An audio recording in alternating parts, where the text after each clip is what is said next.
Assalamualaikum warahmatullahi wabarakatuh. Tahukah kalian, wahai sahabat beriman, pernah melihat tetangga makan babi? Hahaha, ngeri ya? Apakah ia masih sehat? Mungkin bisa jadi. Apakah masih hidup? Kayaknya. Kali ini kita akan bahas haramnya mengkonsumsi babi dalam sejarah umat Islam yang wajib kita ketahui. Seluruh anggota keluarga yang beragama Islam harus mengetahui sejarah haramnya babi. Sebab, babi merupakan salah satu hewan yang diharamkan dalam Islam. Sebelum kita mulai kisahnya, hayo bantu channel ini supaya makin berkembang dengan menekan tombol like, subscribe, dan klik lonceng supaya gak ketinggalan notifikasinya. Mari kita bangun channel ini sama-sama.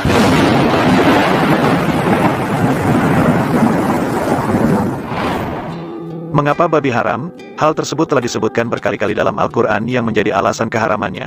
Ada beberapa dalil yang berkaitan dengan hukum haramnya babi dalam Islam yang didapatkan dari Al-Quran, sebagai berikut.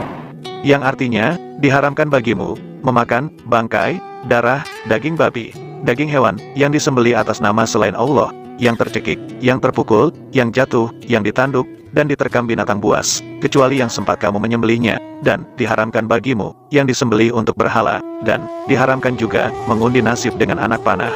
Mengundi nasib dengan anak panah itu adalah kefasikan. Pada hari ini orang-orang kafir telah putus asa untuk mengalahkan agamamu. Sebab itu janganlah kamu takut kepada mereka dan takutlah kepadaku.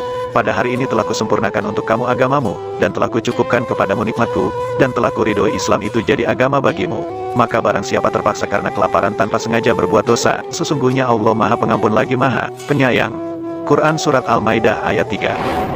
Ada juga penjelasan lainnya dalam surat An-Nahl, yakni, yang artinya, sesungguhnya Allah hanya mengharamkan atasmu, memakan, bangkai, darah, daging babi dan apa yang disembelih dengan menyebut nama selain Allah.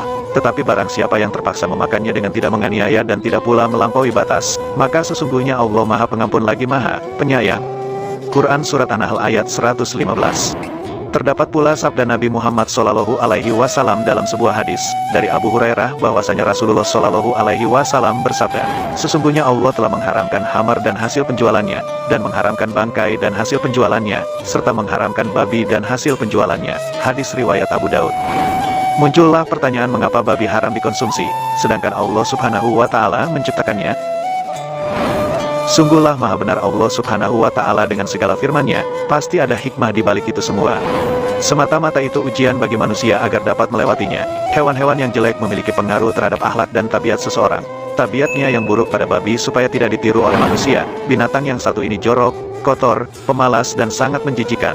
Tidak cuma itu daging, kulit, tulang, minyaknya pun sangat berbahaya jika dikonsumsi oleh manusia. Para pakar ilmuwan dan peneliti pun telah membuktikannya.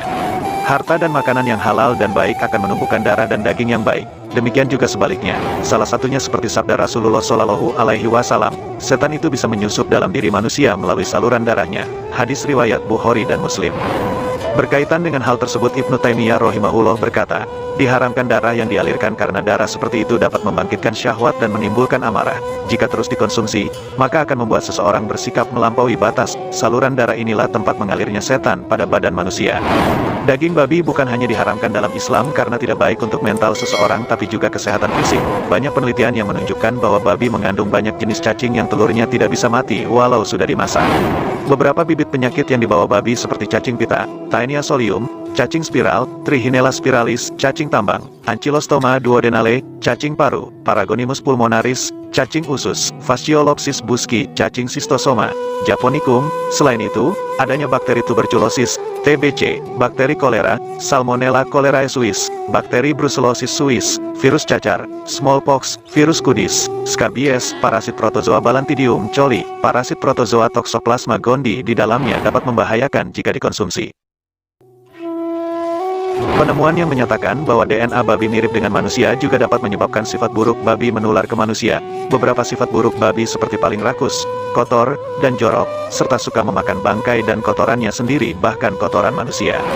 Para peneliti juga menyimpulkan bahwa babi adalah hewan yang dikandungi dengan cacing-cacing yang bisa membahayakan manusia. Ini didapatkan dari kehidupannya yang menjijikan, dan pola makannya yang kotor, maka babi haram untuk dikonsumsi. Babi juga sangat suka berada di tempat yang basah dan kotor. Akhir kisah, sungguh Allah Subhanahu wa Ta'ala mengetahui apa yang tidak ketahui hambanya. Itulah mengapa babi tidak memiliki leher supaya kita tak boleh menyembelih dan mengkonsumsinya. Dari semua keburukan yang ada pada babi itulah yang menjadi penyebab dan sejarah haramnya babi. Tentunya akan ada hikmah yang terkandung